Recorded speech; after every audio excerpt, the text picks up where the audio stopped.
साल था 2008। इंडिया 26/11 के हमलों से जूझ रहा था। दुनिया बीजिंग ओलंपिक्स के शोर में डूबी हुई थी। माइकल फेल्प्स एक के बाद एक रिकॉर्ड तोड़ रहे थे।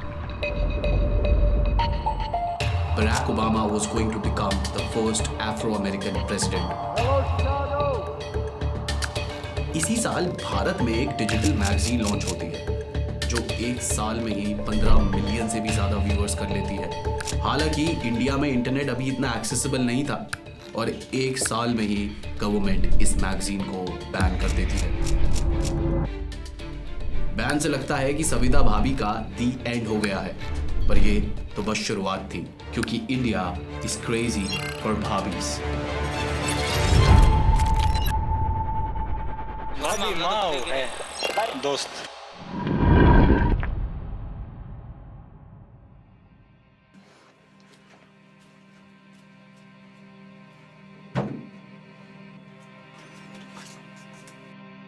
मुझे इंडियन पॉर्न इंडस्ट्री का एक इनसाइडर चाहिए था, कोई ऐसा जो मुझे अंदर की दुनिया दिखा सके, टू फाइंड आउट कि कौन काम करता है और कैसे। ये इतना आसान नहीं था। तभी मुझे एक अडल्ट फ्रीलांसिंग वेबसाइट दिखी। कुछ खास नहीं मिला, या तो लोग डरते थे या बस बात ही नहीं करना चाहते थे। After researching for hours and days and weeks, I was able to get a lead. लक्ष्य एक अडल्ट वीडियो एडिटर है। डिस्कॉर्ड पे कुछ टाइम बात करने के बाद I convinced him for an interview. Hello लक्ष्य भाई, कैसे हो यार? बढ़िया हूँ, कैसे हो आप? मैं अच्छा हूँ यार। तो थैंक यू सो मच लक्ष्य भाई, पहले तो यार, क्योंकि बड़ा मुश्किल था यार टू फाइंड समवन जो पॉर्न इंडस्ट्री से बिलोंग करता हो और तैयार हो बात करने के लिए। लोग ज़्यादातर अवॉइड ही कर रहे थे and you need without any payment. You भाई क्या हम्बल आदमी हो यार, मज़ा आ गया यार आपसे बात करके यार। अरे तो लक्ष्य भाई कब मिल सकते हैं हम? व्हाट्स द अर्लीएस्ट, कैसे मिल सकते हैं हम जल्दी? कल आ जाओ भाई, कल। डन मैन, डन कल मिलते हैं। कल मैं आपको लोकेशन भेजता हूँ, लेट्स मीट। बिल्कुल भाई। See you bro, bye bye, love you. Lakshya cautious था और साथ ही एक्साइटेड भी अपना काम शेयर करने के लिए। सब कुछ सेट होने के बाद हमने मिलने का प्लान बनाया दिल्ली के एक क्वाइट कैफे में। Well, not so quite.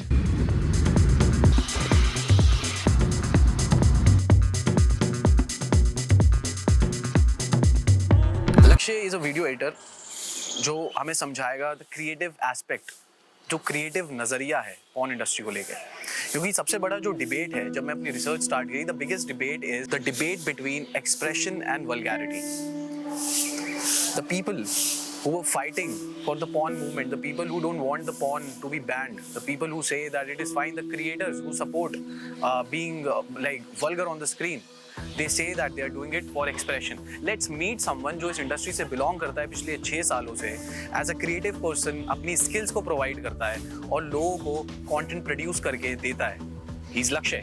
ये कहानी एक कॉमिक कैरेक्टर की नहीं है, ये कहानी है इंसानों की सेक्सुअलाइजेशन को लेके ऑब्सेशन की। क्या आपने कभी सोचा है कि भाभी एक रिलेटेबल फैमिली फिगर से एक सेक्सुअल फैंटेसी का कैरेक्टर कैसे बन गई? समय पे वो एग्जैक्टली कौन सा पॉइंट है जब भाभी माँ became the most searched porn title in India? यार ऐसा कोई स्पेसिफिक टाइम मुझे याद नहीं, बट आई थिंक सविता भाभी ने फेमस किया था इसको।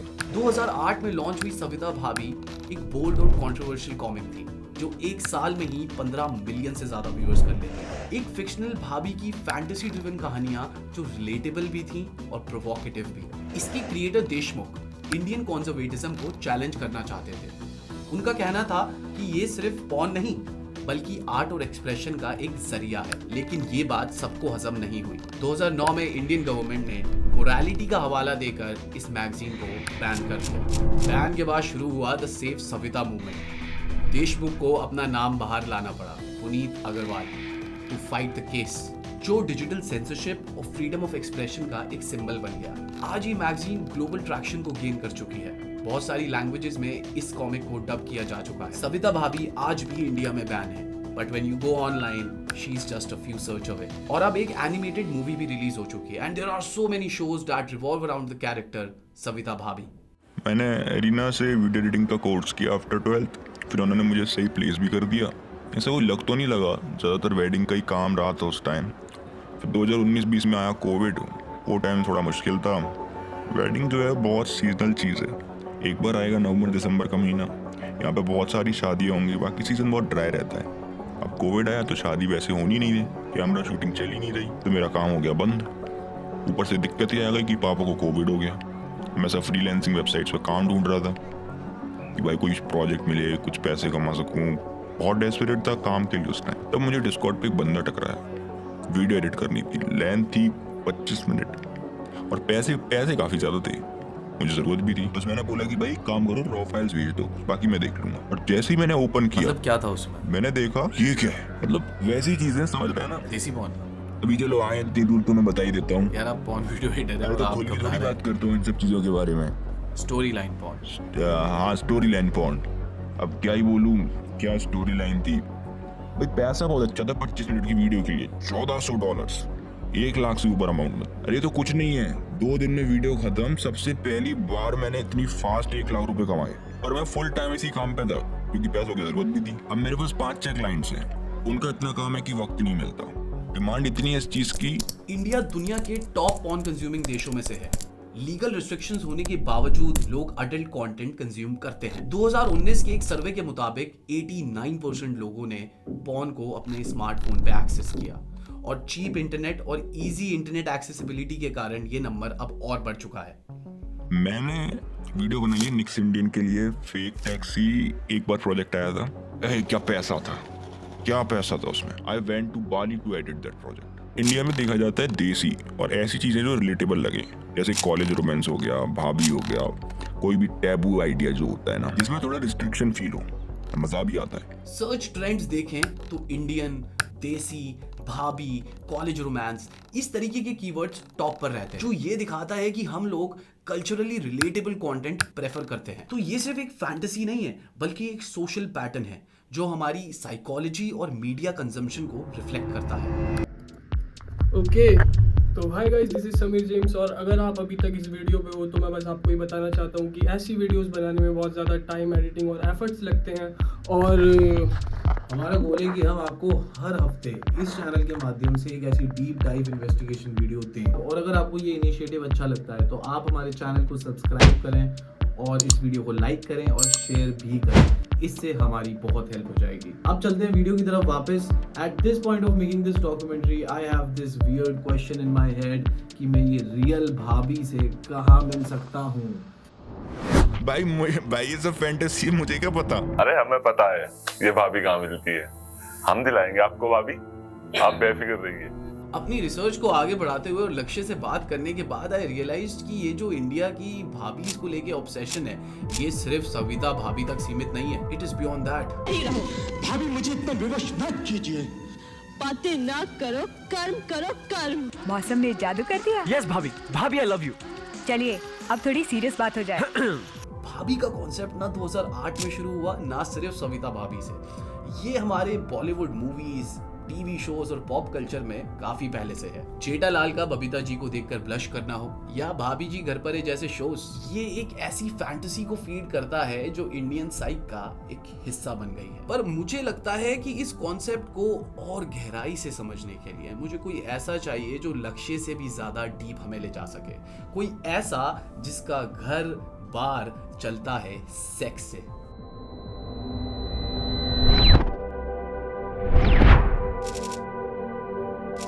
और ये मुझे ले आया पुरानी दिल्ली के द इनफेमस जीबी रोड।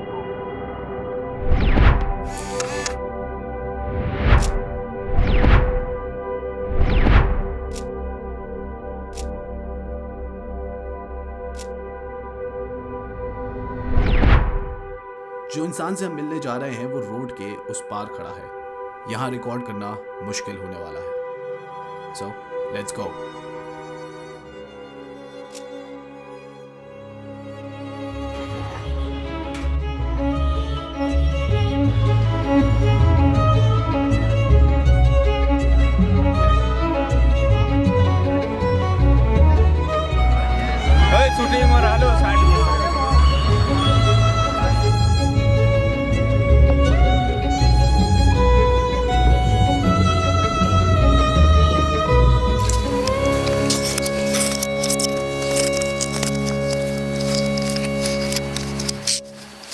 आवाज आ रही है सही? तो कैसे शाबाश भाई आप?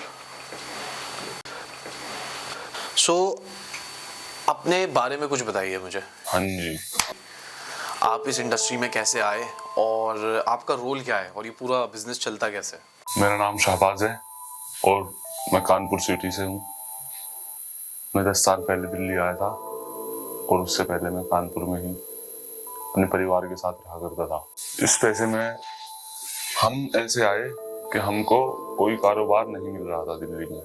हम बेलदारी करते थे यहाँ पर, तो हमको कोई सहारा नहीं मिलता था, हमारा खर्चा नहीं चलता था 300-400 रुपये में। हमको ज़्यादा पैसा चाहिए था, मतलब परिवार के हिसाब से दिल्ली में अगर आप रह रहे हो तो 1000 रुपये तो मैक्सिमम चाहिए सबसे मिडिल क्लास को भी।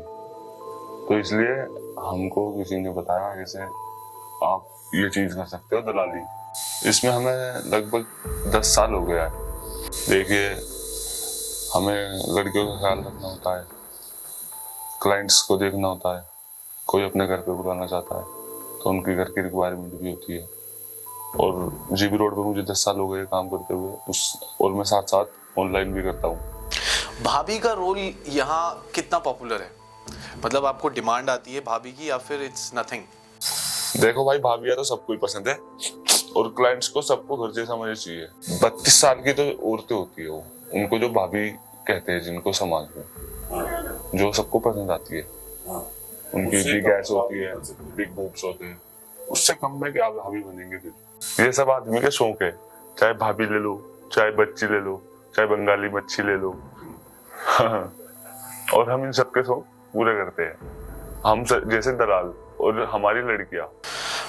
आपको लगता है कि ये जो पूरा शौक फैंटेसी का जो सिस्टम है, इसका समाज के ऊपर कुछ इम्पैक्ट पड़ता है या फिर कुछ फर्क नहीं पड़ता इससे? भाई ये सब नाटक है।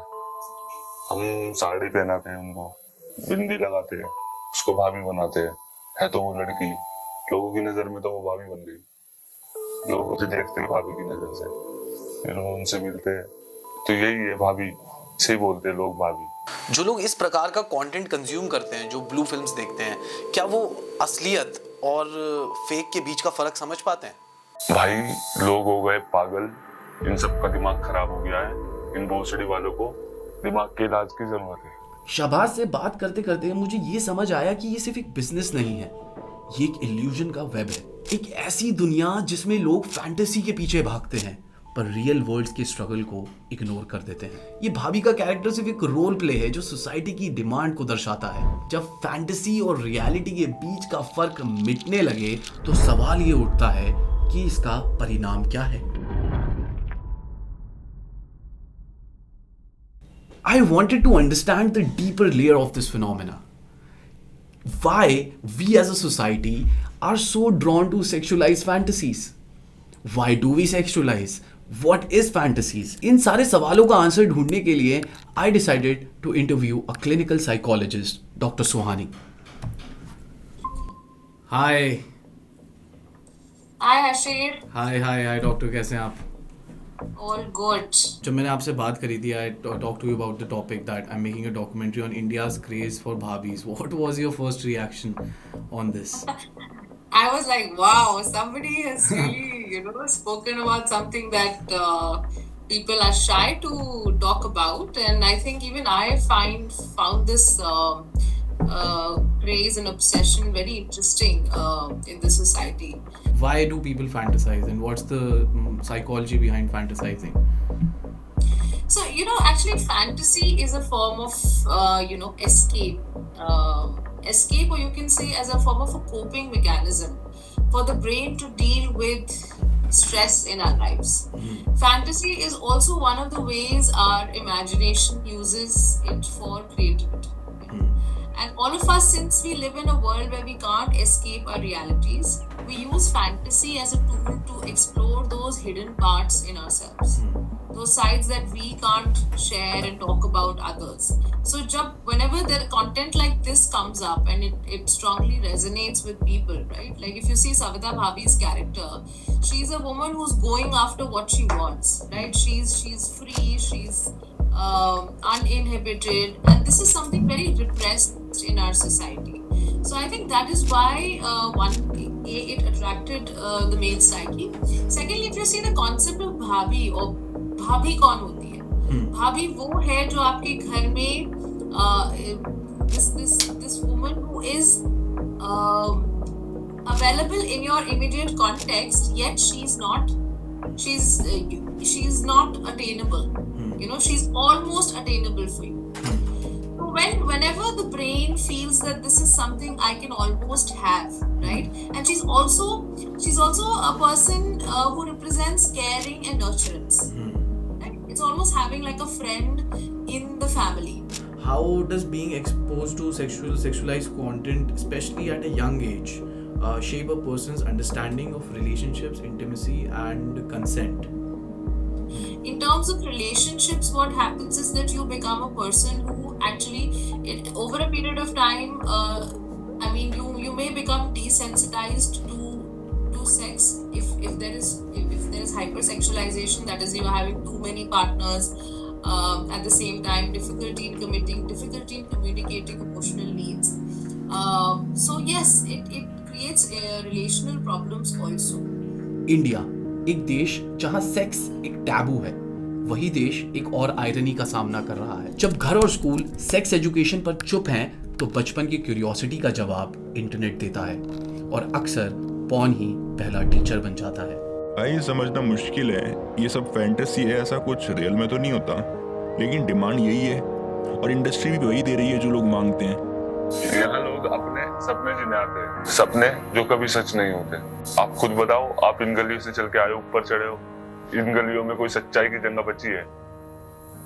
ये डेंजरस है क्योंकि पॉर्न अक्सर अनरियलिस्टिक और डिस्टॉर्टेड रिलेशनशिप्स दिखाता है, जो इंटीमेसी और कंसेंट को गलत तरीके से पोर्ट्रे करता है। क्या राय है आपकी इस बारे में? भाभी को लेके?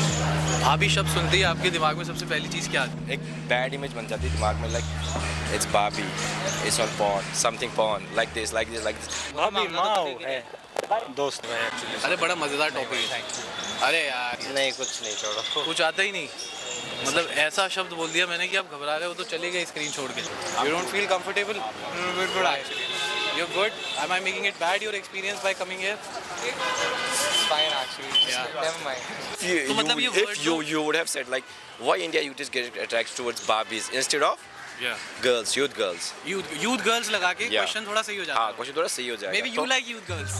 Maybe. एक सर्वे के मुताबिक 57% लोग सेक्सुअल एजुकेशन के लिए पॉर्न देखते हैं, जो क्लियरली दिखाता है कि हम एक एजुकेशनल क्राइसिस में हैं। जब तक प्रॉपर सेक्स एजुकेशन नहीं होगी, ये मिसकंसेप्शंस लोगों की सोच और बिहेवियर को एक अनहेल्दी डायरेक्शन में ले जाएंगे। See,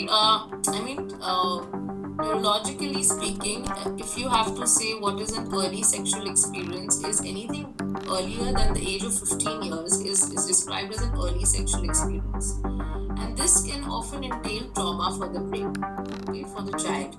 Children who are found to watch sexualized content or engage into pornography at a younger age are found to have more practice unsafe sex, tend to have depression, tend to have anxiety, tend to specifically have antisocial personality disorders, and there's a lot of shame and guilt that comes in along with this. Right? जब society sex को taboo बनाकर रखेगी, तो इसका price कौन चुकाता है?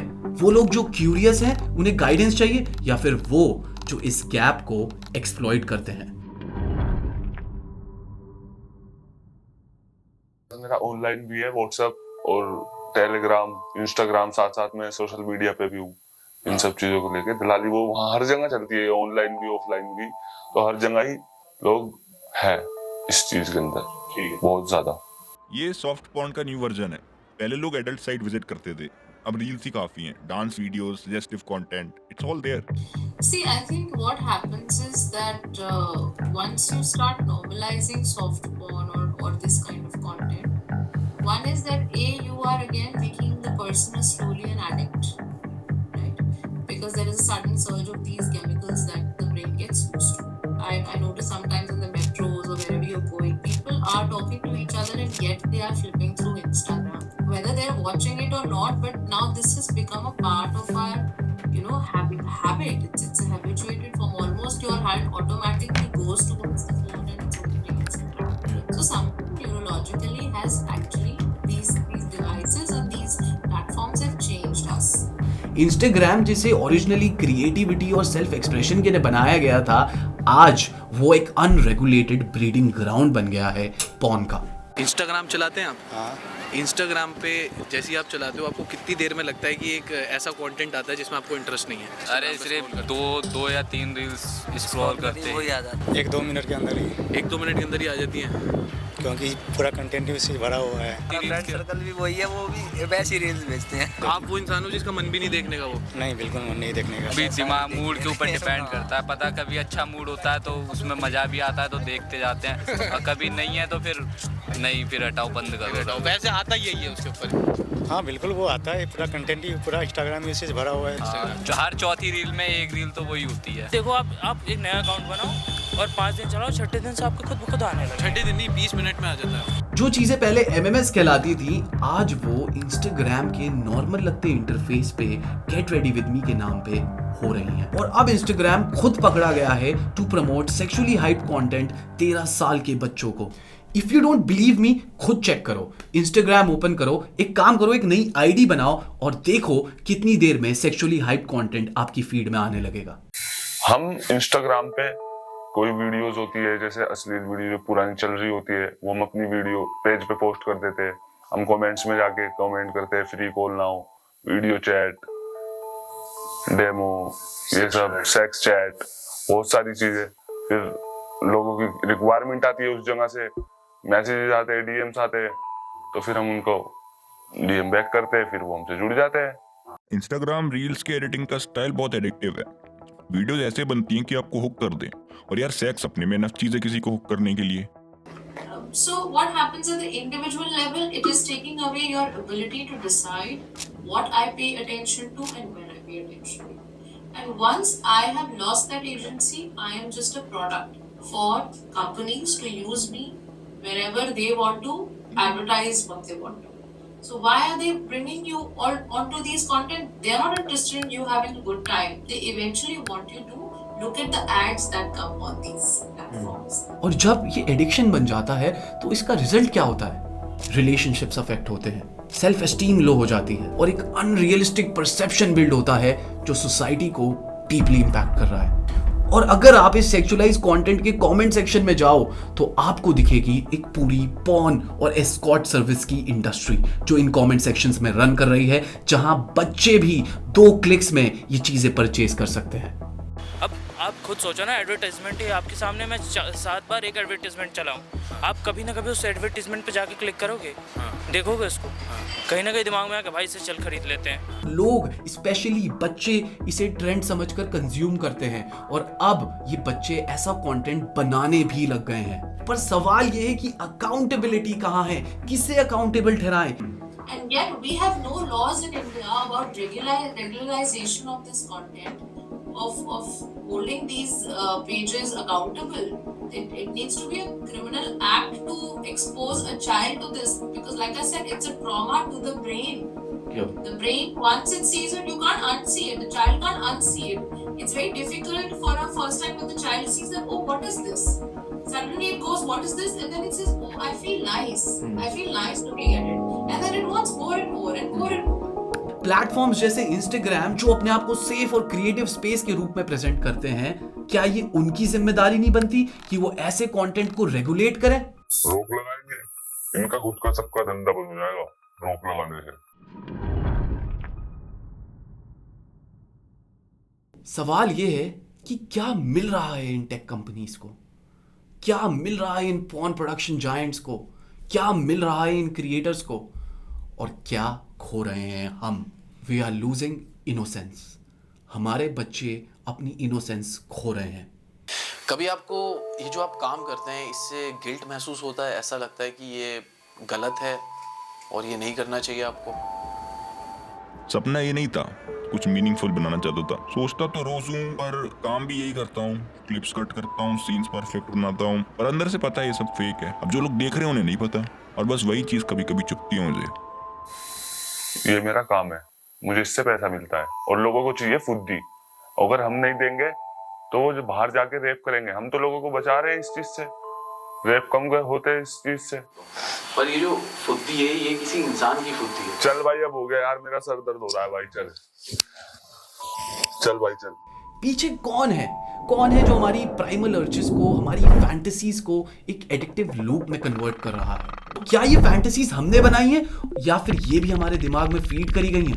ये एक ऑर्गेनाइज्ड सिस्टम है, ये है क्रोनी कैपिटलिज्म और इनका अल्टीमेट गोल है पैसा। सवाल ये है और कितना?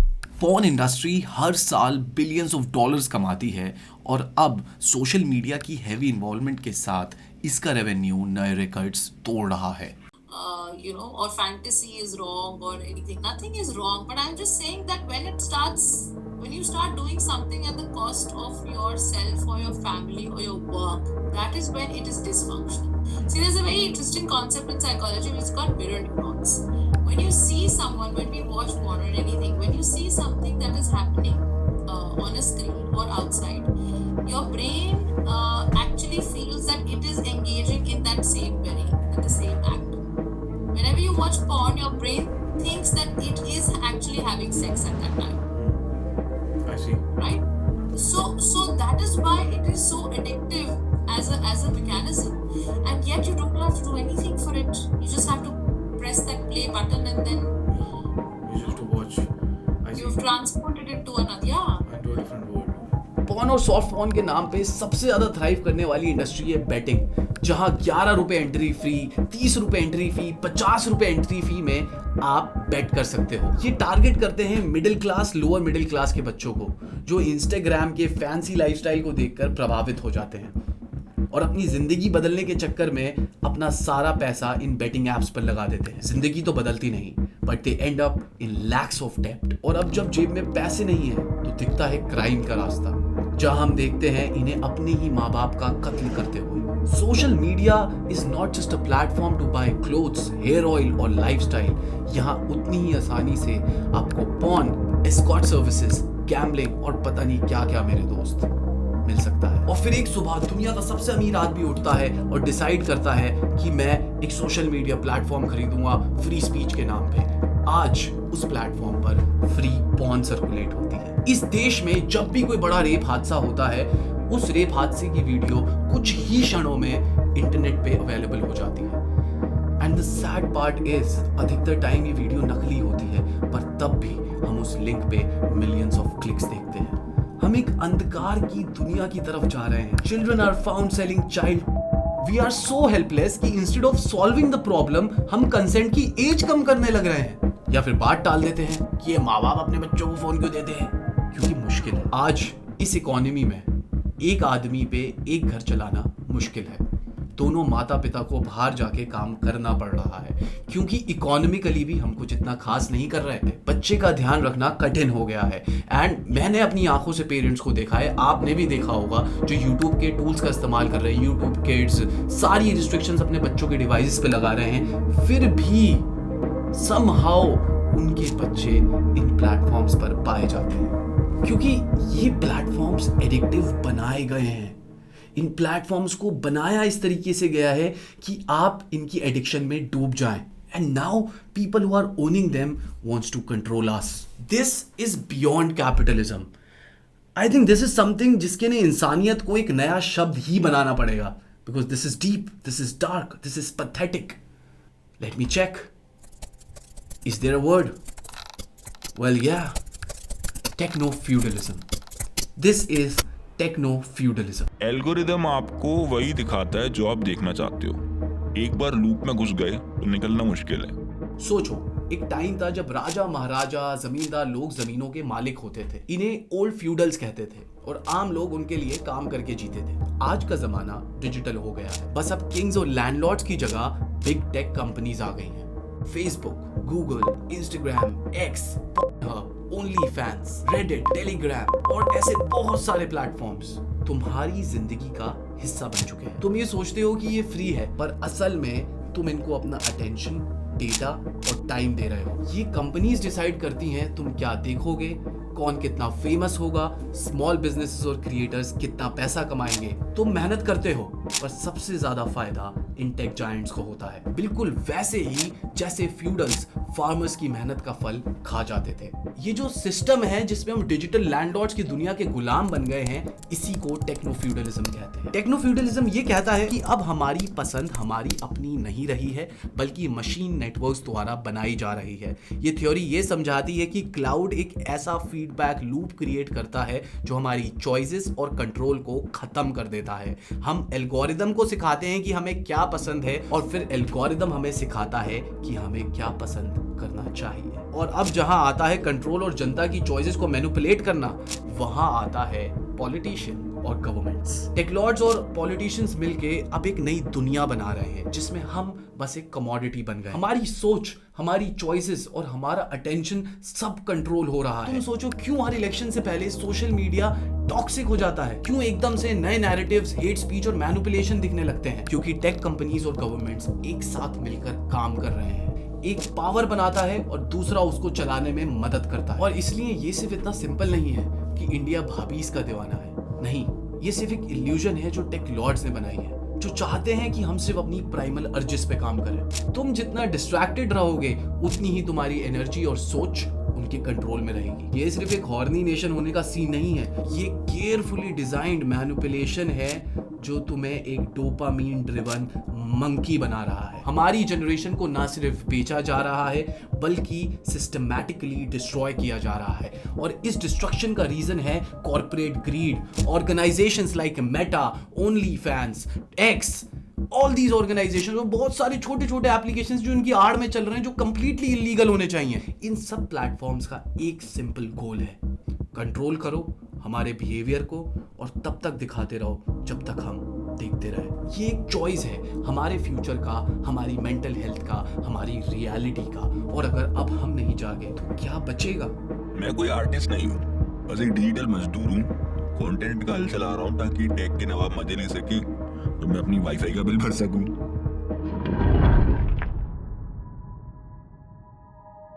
जब मैंने इस फिल्म को बनाना शुरू किया तो मेरा सवाल काफी मजेदार था, काफी फन था कि why India is crazy for भाभी। पर जैसे जैसे मैं गहराइयों में गया मुझे समझ आया कि India is not just crazy for bhabhis, India crazy है माओ के लिए, इंडिया क्रेजी है बहनों के लिए, इंडिया क्रेजी है बच्चों के लिए, इंडिया क्रेजी है जानवरों के लिए। We are fucking crazy man. Me personally I am late in making this video. Fuck. We are doomed. और यार सेक्स अपने में नफ चीज़ है, किसी को ऊपर नहीं गए तो हम आज जाके वीडियो करेंगे तो लोग मजा आ रहे हैं। यार सेक्स अपने में नफ चीज़ है।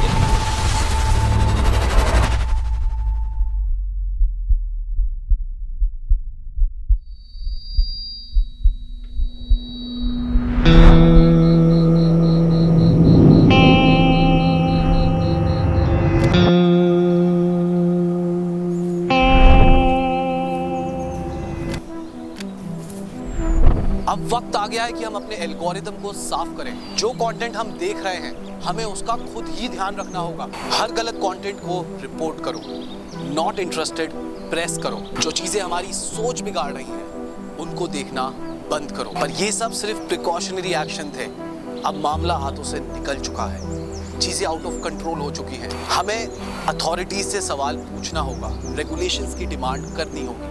पर रेगुलेशंस का मतलब सेंसरशिप नहीं। हमें कोई ऐसा ब्रॉडकास्ट बिल नहीं चाहिए जो सिर्फ सरकार को फायदा दे और सेंसरशिप के नाम पे फ्रीडम ऑफ स्पीच को घायल करे। हमें चाहिए प्रॉपर रेगुलेशन जो वल्गैरिटी, बेटिंग और फेक न्यूज को रोक सके। जब अथॉरिटीज अलाहाबादिया और लेटेंट कंट्रोवर्सी पे इतना जल्दी एक्ट कर सकती हैं तो why we are ignoring this? अगर तुम पॉर्न एडिक्शन से स्ट्रगल कर रहे हो तो इंटरवेंशन जरूरी है मेरे दोस्त। अगर किसी से बात नहीं कर सकते तो मेडिटेशन ट्राई करो, अपनी अर्जेस से लड़ो, अपने आप को डिसिप्लिन बनाओ, रोज एक बेहतर इंसान बनो। और याद रखना, तुम देख रहे हो द ट्रुथ मॉब। झाड़ियों में घुस जाओ, झाड़ियों में। सही आ रहा है। हाँ, चलता हुआ चलता हुआ।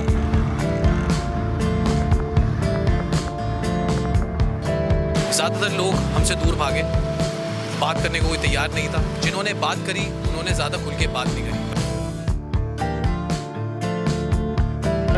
चलो शूटिंग और हेलो स्टार्ट